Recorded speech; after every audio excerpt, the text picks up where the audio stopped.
nggak ada yang nggak bisa oleh kita. Amin. Jadi kuasa dari Allah itu ada di dalam Yesus, dan kuasa yang ada di dalam Yesus itu ditransferkan kepada kita. Kuasa Allah itu berbicara tentang senjata kita, Bapak Ibu Saudara. Kuasa Allah adalah senjata kita dalam meruntuhkan segala benteng-benteng kuasa dunia ini. Dengan kuasa Allah kita dapat mengalahkan segala tipu muslihat iblis. Senjata iblis juga ada. Senjata iblis itu adalah tipu muslihat. Iblis merekayasa segala sesuatu buat kita tuh terintimidasi. Jangan harap kita bisa mengalahkan segala siasat-siasat dunia ini. Iblis dengan segala rancangannya yang busuk gak bisa kita taklukkan kalau di dalam kita gak ada kuasa Allah. Kalau kita tidak menerima anugerah dari Allah untuk hidup di dalam kuasanya, maka kita akan tetap menjadi orang-orang yang kalah. Hanya satu tujuan iblis. Dia gak punya tujuan banyak, Bapak Ibu Saudara. Tujuannya ini hanya membinasakan kita. Satu, dengan tipu muslihatnya membuat kita merasa kalau menjadi anak dunia tuh kayaknya lebih enak ya. Kalau menjadi orang yang gak percaya kepada Tuhan, kalau hidup gak taat kepada Tuhan, kalau hidup gak setia dengan Tuhan, kayaknya lebih enak deh. Dia buat tipu muslihat. Dia mengelabui kita. Kalau gak ada kuasa di dalam kehidupan kita, maka kita nggak akan bisa menang melawan tipu muslihat iblis. Firman Tuhan bilang berjaga, harus sadar dan berjaga-jagalah. Lawan musuh iblis, jalan keliling, nggak ada istirahat, nggak ada waktu tidur, nggak ada waktu istirahat, nggak ada waktu yang dia waktu kosong, waktu lowong, nggak ada. Iblis berjalan 24 jam, 1 jam berapa? 60 menit. 1 menit 60 detik. Dia gak berhenti, Bapak Ibu Saudara. Dia berusaha untuk apa? Mencari orang yang dapat ditelan. Karena itu Bapak Ibu Saudara, ketika kita ikut Tuhan, Tuhan memikirkan kebutuhan kita. Tuhan tahu apa yang ada yang kita butuhkan. Dia tahu, Bapak Ibu Saudara. Dikatakan sebab bukan orang yang memuji diri yang tahan uji, melainkan orang yang dipuji Tuhan.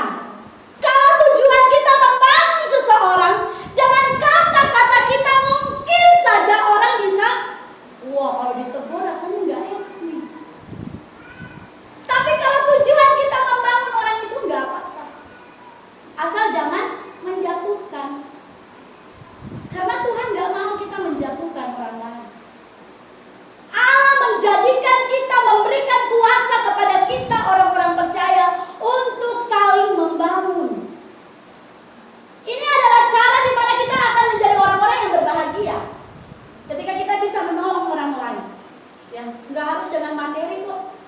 Dengan kata-kata kita aja kita bisa membuat orang itu bangkit dari keterpurukannya. Ya.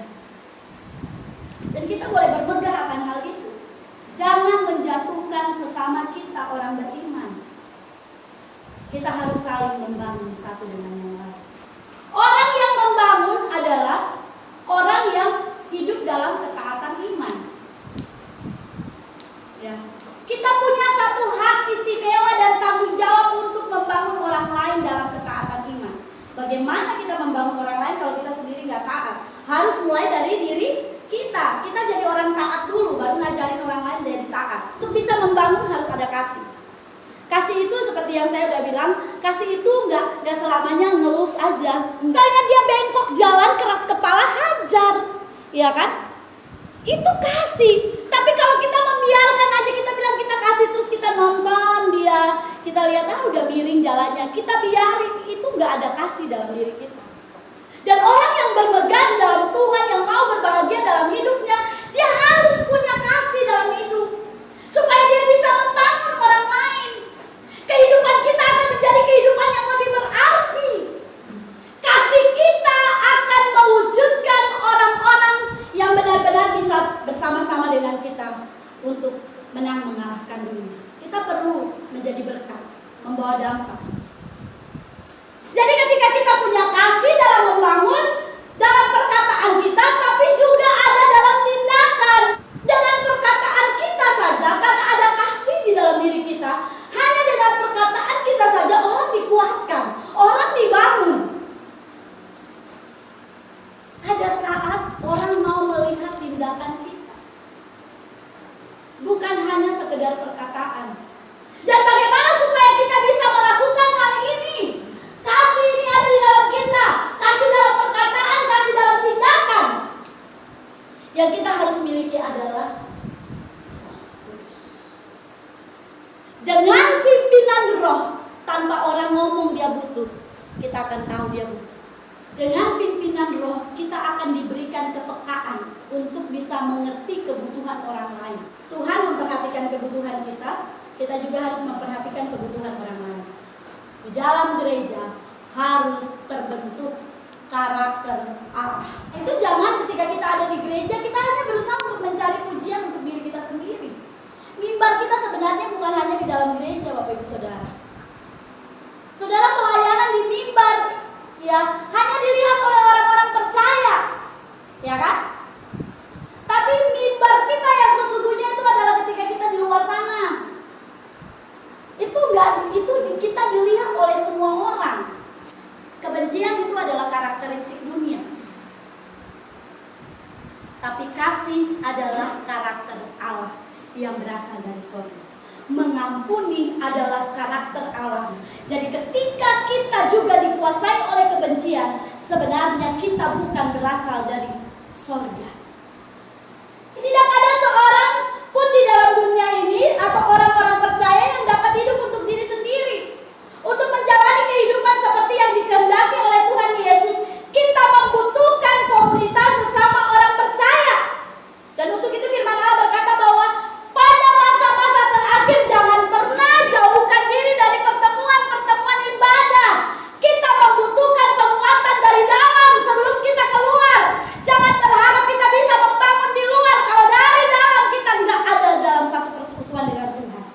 Roma pasal 8 ayat 30.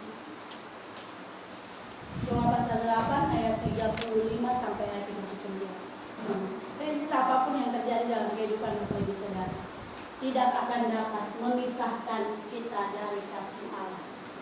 Kasih Allah itu akan selalu ada buat kita. Keadaan sulit dalam kehidupan kita, atau ketelanjangan, atau bahaya, atau pedang, ya. Dalam ayat 39, gak ada yang dapat memisahkan kita dari kasih Allah. Baik itu oleh maut, ya, maupun hidup, kematian sekalipun.